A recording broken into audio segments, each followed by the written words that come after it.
he gets the box office numbers out there. Whom I see, he is the biggest star that we have in our country. Right. That particular position is Ranbir Kapoor. कभी कभी एक trailer सिर्फ एक trailer नहीं होता। जी हाँ दोस्तों, हालिया दिनों अगर किसी प्रोजेक्ट ने सिर्फ ऑडियंस ही नहीं बल्कि पूरी एंटरटेनमेंट इंडस्ट्री का ध्यान अपनी तरफ खींचा है तो वो है रामायण। पहली नजर में ये एक और बड़े बजट की अनाउंसमेंट लग रही थी, लेकिन जैसे जैसे डिस्कशंस बढ़ती गईं, तस्वीर कुछ और ही नजर आने लगी। हर प्लेटफॉर्म पर इसी फिल्म का जिक्र, इसी प्रोजेक्ट की बात और इसी ट्रेलर की डिस्कशन देखने को मिल रही थी। एक तरफ फिल्म के मैसिव सिनेमैटिक स्केल को लेकर बात हो रही थी, दूसरी तरफ रणबीर कपूर के राम लुक को लेकर पॉजिटिव रिएक्शन सामने आ रहे थे और कहा जा रहा है कि ओवरसीज ऑडियंस के अंदर भी इस प्रोजेक्ट को लेकर काफी एक्साइटमेंट देखने को मिल रही है। कई लोग इस फिल्म को रिलीज से पहले ही एक बड़े सिनेमैटिक इवेंट के तौर पर देख रहे हैं। यहीं से सबसे बड़ा सवाल सामने आता है, आखिर ऐसी क्या बात है जिसने इतने अलग अलग लोगों का फोकस एक ही प्रोजेक्ट पर लाकर रोक दिया। नॉर्मली सोशल मीडिया पर हाइप और रियलिटी के बीच काफी फर्क देखने को मिलता है। कई प्रोजेक्ट्स ऑनलाइन ट्रेंड जरूर करते हैं, लेकिन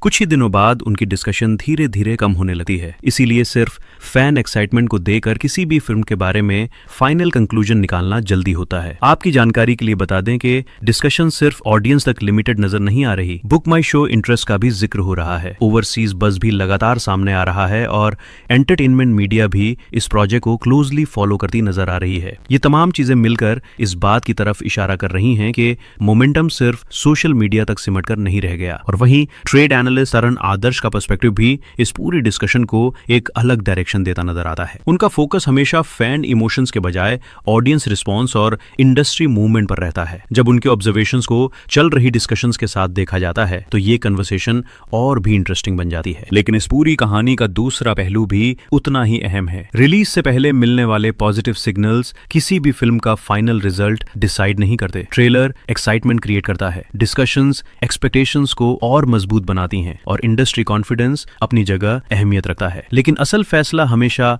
थिएटर में ऑडियंस के रिस्पॉन्स से ही होता है। जैसा कि इस पूरी रिपोर्ट में देखने को मिला, हर नया अपडेट और हर नई ऑब्जर्वेशन एक ही बात की तरफ इशारा कर रही है कि रामायण रिलीज से पहले ही एक बड़े सिनेमैटिक इवेंट की तरह देखी जा रही है। अब देखना यह होगा कि क्या ये मोमेंटम रिलीज के बाद भी इसी तरह बरकरार रहता है या फिर ऑडियंस का फाइनल रिस्पॉन्स इस कहानी को एक नया मोड़ देता है। फिलहाल सबकी नजरें इसी प्रोजेक्ट पर टिकी हुई हैं, जबकि असली फैसला अब भी रिलीज के बाद ही सामने आएगा। अगर आपको ये रिपोर्ट पसंद आई हो तो वीडियो को लाइक करें, चैनल को सब्सक्राइब करें और कमेंट करके जरूर बताएं कि आप रामायण को लेकर बनी इस पूरी डिस्कशन को किस तरह देखते हैं।